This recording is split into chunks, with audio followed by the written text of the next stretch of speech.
हिंदू मुसलमान ऊंची जात पिछड़ी जात अब नहीं है जैन जी में, भूल जाओ। सारे बच्चे एक साथ हैं। No backward no forward, no Hindu no मुसलमान। यह जंतर मंतर ने दिखा दिया और आने वाले समय में गर्दनी बाग भी दिखा कि इक्वालिटी क्यों नहीं। भरत तिवारी के साथ अनजस्टिस हुआ, वो नहीं होने दिया अकेला पप्पू यादव, और जितना पैसा सरकार देगी उससे ज्यादा पप्पू यादव देगा। देखिए, लगातार बिहार में छात्रों का धरना प्रदर्शन जारी है। नमस्कार, मैं राहुल, आप देख रहे देशवा न्यूज। इस वक्त मैं मौजूद हूँ गर्दनी बाग में। गर्दनी बाग में TRE 4 को लेकर हो गए, SSC पेपर को लेकर हो गई, 11वीं बहाली को लेकर या PhD होल्डर, तमाम जो अभ्यर्थी है लगातार गर्दनी बाग धरना स्थल पर बैठे हुए अपनी मांगों को लेकर सरकार से मांग कर रहे हैं। लगातार कई बार पटना की सड़कों पर भी उतर गए हैं, कई बार लाठियां भी खाई हैं, पर मांगे हैं जो है अधूरी है। पूर्णिया सांसद पप्पू यादव भी आज उनसे मुलाकात कर उनको आश्वासन दिया है कि हम भी भूख हड़ताल पर बैठेंगे जब तक सरकार मांगे पूरी न कर दे। आइए पूर्णिया सांसद पप्पू यादव का बयान सुनाते हैं। भरत तिवारी का इनकाउंटर करने में जो टीम था STF का, और जो STF टीम भेजा था उसके डर से ये सब कुछ, और उसको लग रहा है कि ऊंची जात के का वोट खिसक रहा है, इसके लिए जल्दी जल्दी कुछ करो। ये सब भूल जाओ। हिंदू मुसलमान ऊंची जात पिछड़ी जात अब नहीं है जैन जी में, भूल जाओ। सारे बच्चे एक साथ हैं। No backward no forward, no Hindu no मुसलमान। यह जंतर मंतर ने दिखा दिया और आने वाले समय में गर्दनी बाग भी दिखा। अब सवाल खड़ा हो रहा है कि बंटी यादव के परिवार को न्याय क्यों नहीं मिला, नौकरी नहीं मिला, तिवारी जी किसको नौकरी मिलता है? अभी हम जा रहे हैं शुभम के यहाँ, उसके बाद जा रहे हैं हम हाजीपुर, छपरा गए। हम वही बात तो कह रहे हैं कि इक्वालिटी क्यों नहीं। भरत तिवारी के साथ अनजस्टिस हुआ, वो नहीं होने दिया अकेला पप्पू यादव, और जितना पैसा सरकार देगी उससे ज्यादा पप्पू यादव देगा, उसमें कोई बहस नहीं है। लेकिन STF के माफिया कौन थे, नायक कौन थे, और वो सस्पेंड क्यों नहीं हो रहे?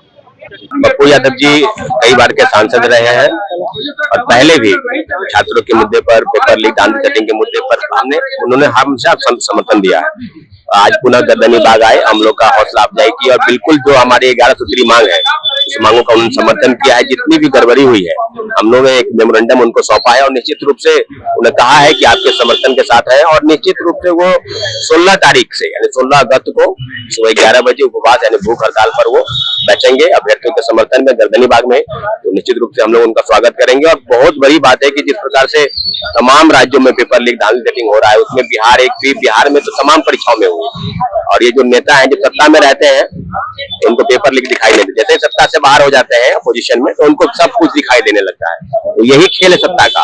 आखिर कार्रवाई तो करो ना भाई। व्यापार, बिजनेस, कोचिंग माफिया, शिक्षा माफिया, एजेंसी, हायर किए हुए ब्लैकलिस्टेड कंपनी को ठेका, तो सब एक नेक्सस जो है वो फैला हुआ है। पप्पू यादव जी हमारे साथ है। पप्पू यादव जी ने कहा कि अभ्यर्थियों के मुद्दे बिल्कुल सही है। दरोगा भर्ती हो, SSC का मुद्दा हो, 17वीं सिविल सेवा का मुद्दा हो, सिपाही की हो, दरोगा की हो, सभी मुद्दों पर, डोमिसाइल का मुद्दा हो, हिंदी भाषी के अभ्यर्थियों के साथ जो अन्याय हुआ है, यानी मात्र 10 से 15% में रिजल्ट है ओवरऑल 2035 सीट में, मात्र उतने ही लोग का रिजल्ट है।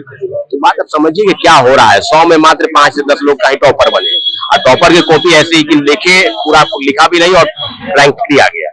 तो सवाल सीधा स्पष्ट है, जो हमारी मांग है उस मांगों के साथ उनका समर्थन है। और बिल्कुल इसमें जैसे ही गर्दनी बाग में अभ्यर्थी की संख्या बढ़ेगी, फिर से एक नए आंदोलन की शुरुआत हुई है, तो कहीं न कहीं गवर्नमेंट के पास प्रेशर जाएगा कि इन मुद्दों को आपको सुलझाना है। नहीं अगर सुलझ रहा है तो आप सत्ता छोड़िए, यही हमारी मांग है। कई बार आप सड़कों पे उतरे, अपनी मांगों की रखा, फिर भी अभी तक मांग है जो अभी अधूरी है।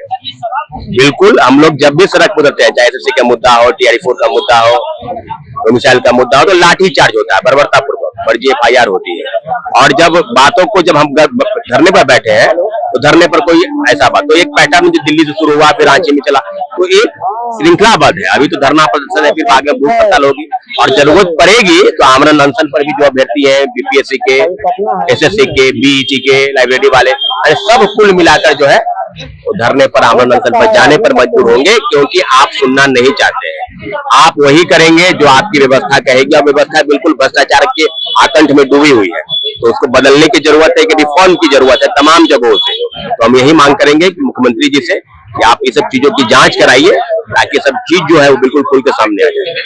क्या कहेंगे और वर्तमान में जो 70वीं रिजल्ट आया है, इसमें व्यापक पैमाने पर धांधली हुआ है। इसका हमारे पास प्रूफ है सर, रैंक 3 का कॉपी है, रैंक 9 का कॉपी है। ये ऐसे कॉपी है, सैंपल के रूप में हम लोग रखे हैं, काफी कम लिख कर भी टॉप रैंकर्स है।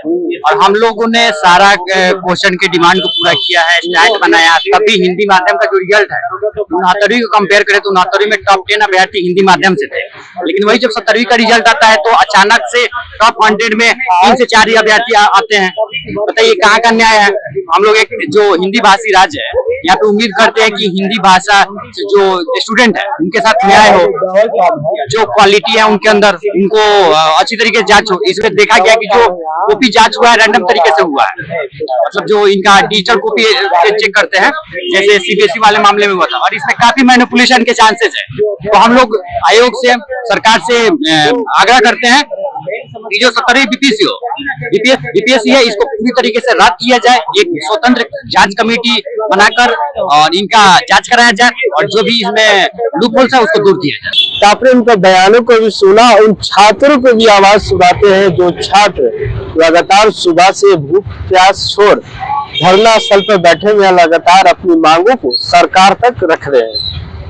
तो आपने सुना किस तरीके से छात्र हैं जो लगातार धरना स्थल पर बैठे हैं, अपनी मांगों को लेकर सरकार को बार बार चेता रहे हैं कि अगर बात नहीं मानी जाएगी तो अमर अनशन से लेकर फिर पटना की सड़कों तक आप हमारी आवाज देखेंगे।